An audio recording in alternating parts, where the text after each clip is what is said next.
പുതുമഴ പെയ്തു കഴിഞ്ഞാലുള്ളൊരു പ്രധാന പണിയാണ് ഇഞ്ചി നടൽ.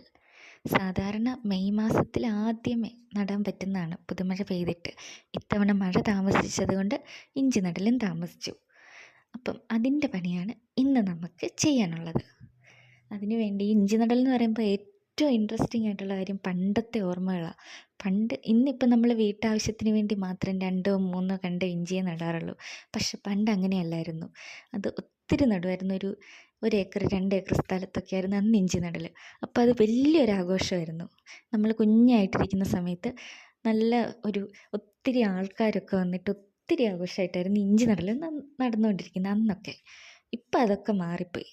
അന്നത്തെ ഓർമ്മകളാണ് ഇപ്പോഴും ഇഞ്ചി നടുന്ന കാര്യം ഓർക്കുമ്പോഴേ വരുന്നത്.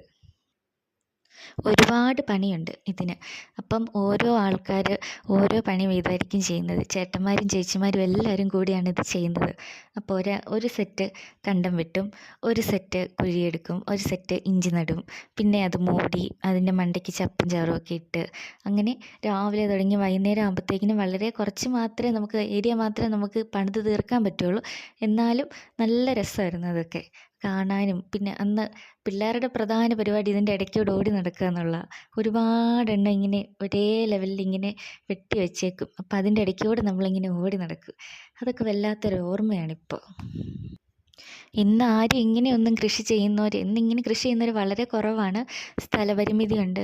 അതുപോലെ ഒത്തിരി അങ്ങോട്ട് ഏരിയ നമുക്ക് കൃഷി ചെയ്യാനും പറ്റുന്നില്ല. കാരണം നമുക്ക് ചിലവ് കൂടുതലായിപ്പോയി. അതുകൊണ്ടാണ് ഇന്ന് ഇഞ്ചി കൃഷി വളരെ കുറഞ്ഞതെന്നാണ് തോന്നുന്നത്.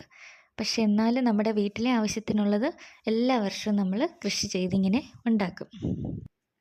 രാവിലെ തുടങ്ങിയ പണിയാണ് കണ്ടം വെട്ടി.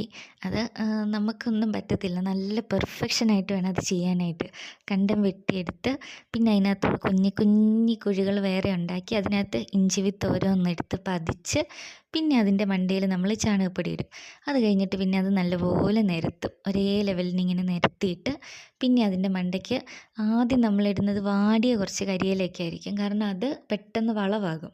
അതുകൊണ്ട് അതായിരിക്കും ആദ്യമേ ഇടുന്നത്. പിന്നെ അതിൻ്റെ മണ്ടയിൽ കുറച്ച് പച്ച ഇലയും കൂടി ഇടും. കാരണം പെട്ടെന്ന് പള്ള കിളുക്കും. അല്ലെങ്കിൽ നമ്മൾ കുതിർന്ന് കിടക്കുന്ന മണ്ണായതുകൊണ്ട് പെട്ടെന്ന് പള്ള കിളുക്കും. അതുകൊണ്ട് ആദ്യമേ അത് വെട്ടിച്ച് നമ്മളതങ്ങനെ മൂടി അങ്ങിട്ടേക്കും. പിന്നെ ഇടയ്ക്ക് വന്ന് നോക്കണം. അങ്ങനെയാണ് ഇഞ്ചി കൃഷിയുടെ ഒരു രീതി.